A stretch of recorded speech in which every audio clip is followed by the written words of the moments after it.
Aceh Ramadan Festival 2024 yang berlangsung sejak tanggal 28 Maret hingga 1 April 2024 resmi ditutup. Ramfest 2024 diselenggarakan oleh pemerintah Aceh melalui Dinas Kebudayaan dan Pariwisata ini merupakan agenda rutin tahunan setiap bulan suci Ramadan tiba. Menteri Pariwisata dan Ekonomi Kreatif Republik Indonesia, Sandiaga Salahuddin Uno, hadir dan menutup langsung perhelatan tersebut. Masuki kawasan Masjid Raya Baitur Rahman Banda Aceh yang merupakan pusat kegiatan Aceh Ramadan Festival digelar, Sandiaga menjajaki stand kuliner yang menyajikan ragam kuliner khas Aceh. Kemudian melihat berbagai kegiatan lainnya seperti pertunjukan Dalail Khairat, berbalas pantun Aceh, serta melihat langsung proses memasak bubur kanji rumbi yang merupakan bubur khas Aceh yang sering diburu warga saat bulan puasa tiba. Sandi juga mengapresiasi event tahunan ini yang masuk ke dalam karisma event Nusantara selama 4 tahun berturut-turut. Untuk Aceh Ramadan Festival 2024 yang telah 4 kali berturut-turut masuk menjadi karisma event Nusantara, yaitu event terbaik se-Indonesia yang telah terkurasi oleh masyarakat.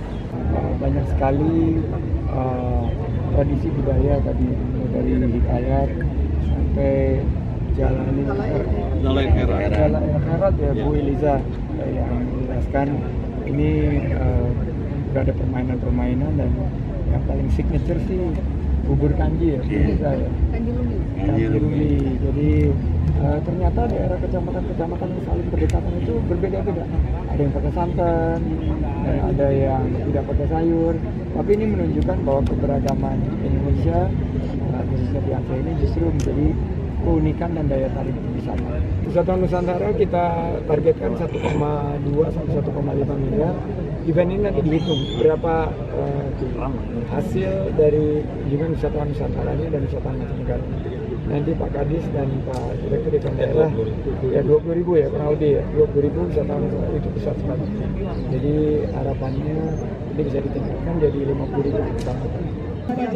Ada 9 kecamatan di Banda Aceh yang juga mengikuti kegiatan tersebut dengan menyajikan menu berbuka khas dari kampung masing-masing. Sementara itu salah seorang warga yang juga menjadi bagian dari pelaksanaan Ramfest tersebut mengatakan dirinya sangat antusias mengikuti event tahunan tersebut dengan menyajikan menu berbuka khas dari desanya. Alhamdulillah kita ini adalah tempat spesifik untuk Pak Sandi. Untuk nantinya kita sama-sama untuk Aceh Festival Ramadan ini yang dari bersama-sama dan juga diikuti oleh para tamu kita yang sudah hadir untuk ada 9 dipromosikan sama kepada Pak Menteri atau kuali. Iya, ini kita memasak kanji rumbi, cuman porsinya beda seperti yang di Masjid Merawi. Ini skala kecil aja, yang maksudnya kita kasih nampak juga di acara pada hari ini bahwa ini punya ciri khas Kampung Merawi. Mudah-mudahan kegiatan ini bisa berlanjut setiap tahun, dan ini pun event nasional. Mudah-mudahan ke depan tambah semarak lagi. Kalau bisa jangan per kecamatan tapi per kampung. Internasional, Bang. Internasional. Dalam rangkaian acara penutupan Aceh Ramadan Festival, pemerintah Aceh bersama sejumlah mitra menyantuni ratusan anak yatim di area Masjid Raya Baitur Rahman. Secara simbolis, santunan tersebut diserahkan langsung Menparekraf RI Sandiaga Salahuddin Uno dan PJ Gubernur Aceh Bustami kepada 406 anak yang berasal dari 9 kecamatan di kota Banda Aceh. Dari Banda Aceh, Lala Nurmala melaporkan untuk Puja TV Aceh.